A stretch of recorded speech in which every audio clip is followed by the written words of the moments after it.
I 37F have 2 siblings, 43 male and 29F. For the sake of the post, I will call them Mason and Brittany. Our father died when we were young due to an undiagnosed heart problem. His parents had gifted them an old family homestead on a lot of land at their wedding and helped a lot to keep our family above water before they passed.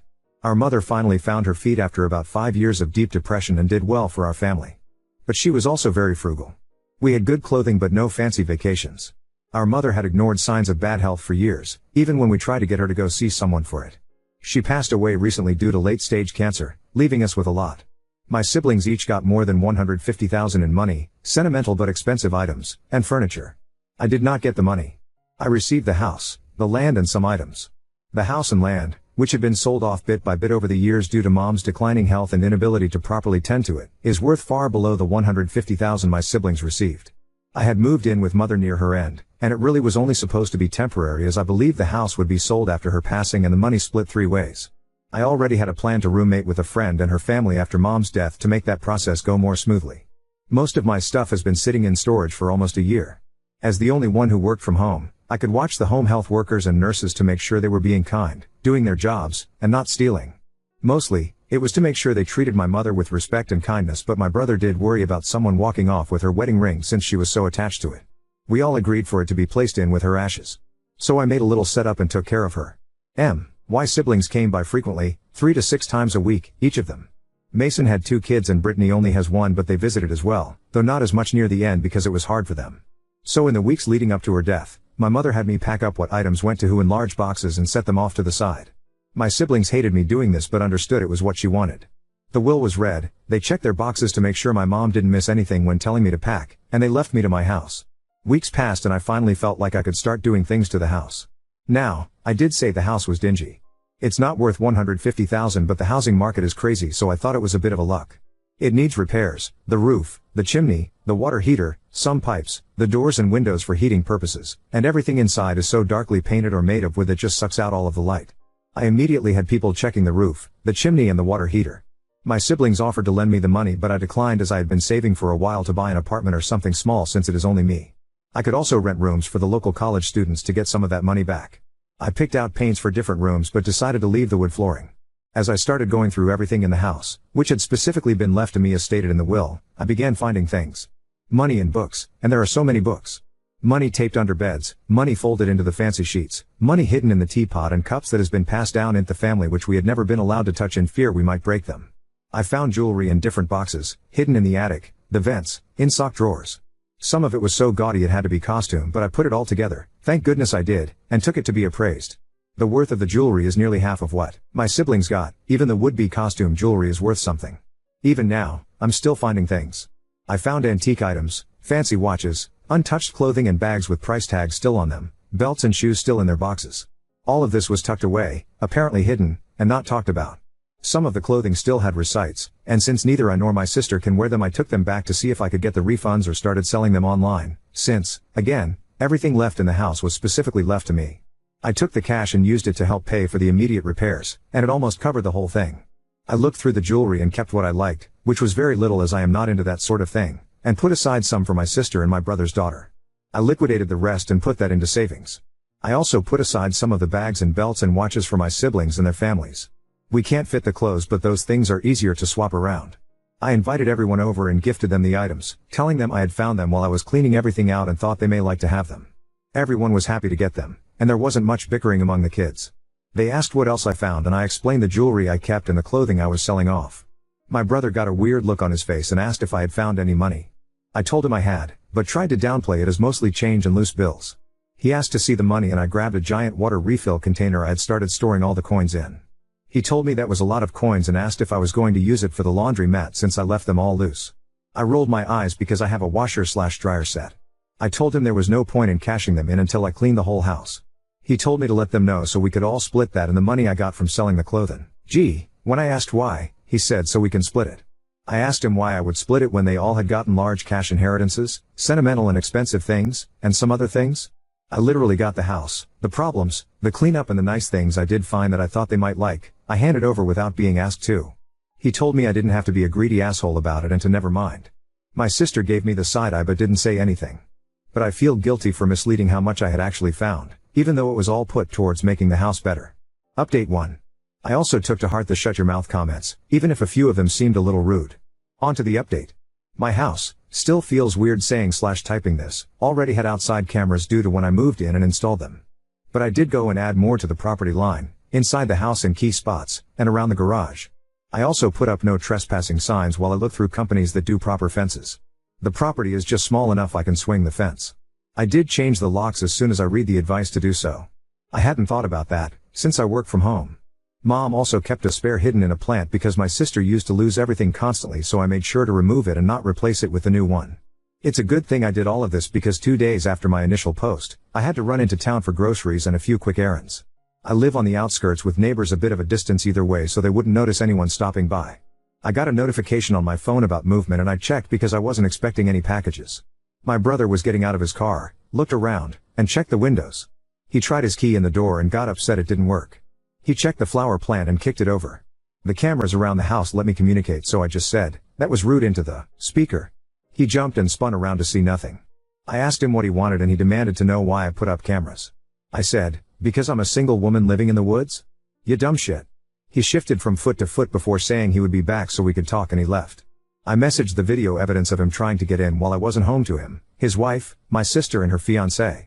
With the message I sent, I changed the locks because I don't know who Mom gave them out to, like her friends, and I have cameras. Because of this attempt to get in while I'm not home, no one will be getting the new key. I don't just randomly try to get into your house when you're not home. He sent me a lot of nasty texts after that, trying to shame me for doing that. I told him he shouldn't be doing things he doesn't want others to know about, and that it's a reflection on him, not me. He told me I was a bitch and blocked me. My sister thinks I went too far by telling his wife, because she is threatening to take the kids to her mom's. And she thinks I went too far by showing her fiancé because now he doesn't want him to have keys to theirs for emergencies. Somehow, I get the feeling this isn't over yet. Time to adopt a very big dog. Update 2. I particularly enjoyed the entire mini thread about the geese guards. Super amazing and cute idea. But I have a terrible fear of birds. So I am adopting a bonded pair of doggos from my local shelter. Once my name clears from the cruel to animals list of these gross people aren't allowed to adopt list, I can take them home. No pictures yet, I'm afraid. I really wasn't set on making another post. Or if I did, it would be when this is all washed and done. I did start a paper trail with both the police and a lawyer, who is a family friend. I documented the attempted break-in, didn't press charges but had them speak with my brother, and have him put on notice. He ended up getting new phone numbers, yes with an S, to contact me to berate me and shame me for sicking those pigs on him. I took all of those messages to the lawyer and sent off a few things, a cease and desist for the alarming numbers of calls, texts, social media DMs and emails he sent me. Some were full of rage about how I took his kids from him and the others were about how he knew you rat bitch found money in the house. Not once did he mention the post, and honestly I'm done enough with him that I don't care if he sees it because Lawrence says you can't touch this Mason, fake name, anyway. My sister Brittany, fake name, asked me out to coffee and apologized for taking Mason's side. She just didn't want the friction and thought the three of us could have worked it out together instead of getting others involved. She and her fiancé have the understanding that he handles his family and she does hers. I guess, for like disputes and things. So by sending it to him before she had a chance to even react to it, it felt like overstepping because I didn't give her the chance to do literally anything before her fiancé was losing his mind. I did apologize because I hadn't thought of it like that. I asked her what she would have done if I had just sent her the video and she said she would have sat on it for like a day to think about it and then probably would have asked me for more information or talked to him to see what the hell he was thinking. She also said I was a fucking moron for saying the gifts I had given everyone had been from the house. I should have said something about a bonus at work or something.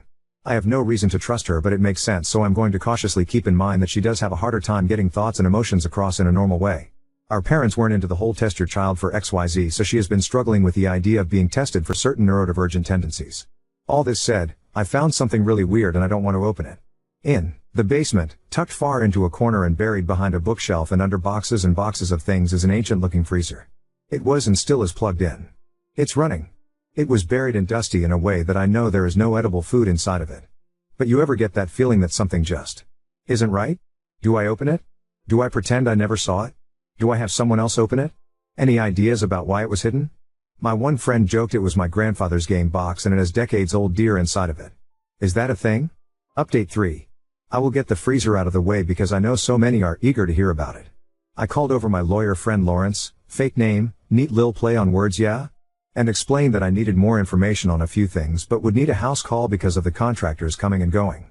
When he arrived and no one was there, he looked annoyed until I explained the freezer. He told me if we found a body, he was bailing but was laughing as we went down to the basement. This was all yesterday. We put on gloves and the masks. He held the camera, and said all this identifying stuff like date, time, address, ect. I opened it. Inside were important documents sealed in a lot of plastic. There were also old bottles of moonshines, frozen pressed flowers in a book with dates, a bit of cash, coins, specifically, and an ancient-looking porcelain doll. The documents were birth certificates and death certificates going back quite a while. It looks like I would have had another sibling if they had lived, and I would have had 3 more aunts if they had lived, and a few other even older relatives. We figure the flowers were from the funerals or services, considering the dates attached the pages the flowers were pressed. The bottles. Jars, really? Of moonshine looked old. The only reason I knew it was moonshine was thanks to Lawrence. He said alcohol doesn't usually freeze and he opened it, and told me based on the smell. The coins will be appraised very soon, as I am also still going through all the other coins I have found in the curtains, and other odd places. Thank you to the Redditor who told me to look in the curtains. As for the doll, it looks very old but in good condition. It was in a box and wrapped with cloth, old newspapers and more. Lawrence thinks the hair on its head is real and human, because it certainly isn't synthetic. I had to dry it off after it thawed and there is a name smudged on its foot. It's sitting on my living room coffee table right now. I'm not sure what to do with it. The newspaper dates give us a vague idea of the time frame it was put away in and it's old. On to Mason. His wife has filed for divorce. She is going for full custody. She has the kids with her at her mother's. She reached out to me and explained that Mason had told her the only thing left was the house and it was willed to all 3 of them, and that he was waiting for me to buy out his part of the house. But when I sent that message, something seemed hinky. So she started to dig. Mason has maxed out all their credit cards, the house is now on a reverse mortgage when it had been paid off, and he opened a few in her name. He didn't use that life-changing money left to him to pay off any of that. She isn't sure where the money went, but when she locked down her credit, it left him unable to use the cards he took out in her name and it sparked a massive fight. I can't even begin to imagine where the money has gone. He doesn't have new cars, new devices, new anything. Their 2 kids 14F and 10M are both old enough to understand what is going on. They won't talk to him until he tells them why they are losing their childhood home, why he hurt their mom, and where all the money is. My niece knows all the accounts are empty, including her college account, and she is furious. My nephew isn't as worried about college, understandable. Mason keeps messaging me about it's all your fault and just overall being nasty. I would have blocked him if it wasn't for the fact we are collecting evidence. My sister admitted he is ranting to her about it all, but she doesn't want to get him upset at her because they live just a few blocks away from each other, so it's easier for him to come knocking on her door. Despite that, she will not be staying with me. My fence should be starting built any day now. I will be getting my 2 doggos tomorrow. I think I have everything I need. Update 4. Between the fence, the new doggos, and problems with Mason, I just didn't have time to update. So to start, I am very sorry to say that I have forgotten my doggy tags. When I have time or remember, I will post them on this profile. One is a pitty and one is a German Shepherd. They are both high energy but not what one would consider pups, though they are my pups. Next, thank you everyone for your wonderful insight and ideas. I did pass along to my, soon-to-be ex, Sil about checking her children's credit. I checked mine as well. The kids have smaller problems with their credit now, thanks to Mason. She locked down credit and I sent Lawrence, my lawyer, fake name, to speak with her and he set her on a path of wrecking Mason with one of his lawyer friends who specializes in this sort of thing. My credit was not touched but I have locked it down, and I warned my sister of the same but I haven't heard back. To clear a few things up quickly. When my Sil told me they were underwater on the house, I had translated that to a reverse mortgage because there was a big celebration years ago about them finally paying it off. When Sil locked down her credit, she jumped through hoops and got the several cards that she did not open shut down. I don't know those details but it was done very quickly. Yes, several. So for the confusion, I do apologize. I wanted to keep things short. I won't be able to do much in terms of trust funds for my nibblings, unfortunate tell, why, but I am the trustee or overseer of the ones my mother had set up for them. Debating heavily on telling them / my Sil because word might get back to Mason. I fronted 3 months worth of rent for my Sil so she could get her own place so that the courts had no reason to look at her with suspicion. Mason is quickly going to lose the house and I don't want any reason to chance her custody. Another reason I did that was so that she and the kids could get to somewhere he didn't know about. All contact is now through lawyers. Mason went to her mother's house while they were all out to a school function and destroyed the place. They are still trying to figure out if anything was taken. Furniture, pictures, and decorations were smashed, clothing, including his own kids, were shredded, and he threw mud all around the house. He popped tires on my Sil's car, and threatened the neighbors. The neighbors called the cops. There was a problem during the arrest, and he and one of the cops were sent to the ER for stitches. How he managed bail money, I don't know. But I suspect he bullied our sister Brittany into it. Because she has been radio silent during all of this. I think he may have taken up staying with her. The house is going to be taken any day now, and my Sil is fighting to keep her car. That was what my Sil told me. Mason has been non-stop messaging and calling me. He even started a smear campaign on social media, getting our extended family to ream me out for not supporting a grieving man who just lost his mother, his wife, his kids, his house and his dignity. When I spoke with them, it quickly became apparent he circulated one hell of a bullshit story that painted me as a wicked sister who stole everything from him, and that's why I could afford to do all the work on the house. Like, I have a drug problem and dried up everything he had for drugs, rehab and more. All bullshit. Even after talking with them, not very many believe me. My fence is being built, and work on the house is still ongoing. I added a home security system and a few hidden baseball bats because some of the DMs I got about what he could do scared me. I added extra locks around the house and am considering getting rid of the sliding glass door or getting something to lock it like a gate. Lawrence warned me putting too much going forward might harm my case of a restraining order and slander. Now on to second story. Girlfriend belittled my brother's death anniversary traditions, calling them stupid and selfish, so I'm breaking up with her. I, 30 male, lost my younger brother when I was 22. He had cancer and fought very hard. Ever since, I've been donating blood on the anniversary of his death every year. I take the day off from work, visit his grave, donate blood, and then come home, relax, and watch his favorite movie. I know it's a simple, personal tradition, but it means a lot to me. My girlfriend of 9 months, Anna, F., 31, asked if I could meet her and her mom. I have met her many times before and it wasn't the meet the parents for the first time situation, for lunch yesterday. I told her no and explained again about what I do on my brother's death anniversary. She got upset and said, well, it's my tradition to have lunch with my mom every time she's in town, and she really wanted to see you. You can do your stupid blood donation tradition any day. I explained to her that it's not just about the blood donation. Later in the evening, while I was resting and watching my brother's favorite movie, she texted me again, asking me to join them. I reiterated that I really didn't want to and would hang out with her mom next time. She replied that I had embarrassed her in front of her mom with my selfishness and laziness. Since then, she's been distant. Do I owe her an apology? Ada? Commenter, question, did Anna know about this tradition before her mother came to visit? I'm thinking the answer is yes because you said explained again, but I wanted to verify this. Yes. I have mentioned it many times before. I think she forgot about the date, so I re-explained that I can't join them that day for that reason.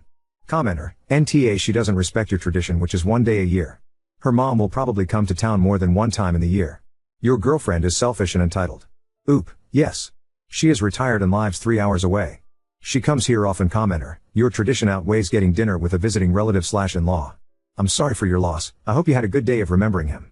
If I could, what's his fave movie? There are two actually. Lol, the very first Despicable Me movie and Star Wars, Episode 3, Revenge of the Sith. Commenter, have you watched the new one? I see all the movies my dad would have loved to see from the franchises he loved. Not yet. I'm planning to watch it with my dad. My mom died when we were kids and my dad raised us alone. On my brother's birthday, plan B is having him over for a movie night on my brother's birthday if the movie will no longer be on movie theaters in December. Commenter, I think you would need to think very carefully about this. GF, losing someone you live is very hard and she is very careless with your feelings. Sorry for your loss. I lost my brother when he was 12 and I was 15. Still miss him. My condolences. I miss him a lot. There are certain video games I can't even look at or play anymore because it was our special thing. Commenter, downvoted, I see plenty of room for doing lunch with your GF and her mom, and still commemorating your brother's death in the same day. It would have been easy to fit lunch between visiting a grave, drawing blood and seeing a movie. You also missed a chance to invite your GF to partake in your ritual, and instead seem to have just used it as an excuse to not go out with them. You're going to lose a lot more people in life before it's through. I understand death is road, but it's been nearly a decade. Sometimes clinging to those ancient memories only holds us back. She had never met him. He passed long before my current relationship. She never showed any interest to join and I wasn't expecting her to join. I mean, if she wanted to, she would be more than welcome to join. I didn't exclude her. My brother's is not some ancient memory. We were very close and we only had each other growing up as my dad was working a lot. His memory isn't holding me back in any ways. I texted Anna that we need to talk after reading the comments. I'm going to end it. I don't have her mom's number, unfortunately. Sure. So far no reply. I'm not apologizing. I sent her a text to meet so I can end it. Expecting to have 1 day out of a year is not too much to ask for. Update 1. I texted her that we needed to talk. She never replied. Just blocked me from everywhere, social media, WhatsApp. Her best friend who was following me on Instagram blocked me too. I'm not sad. I wanted to end it anyways.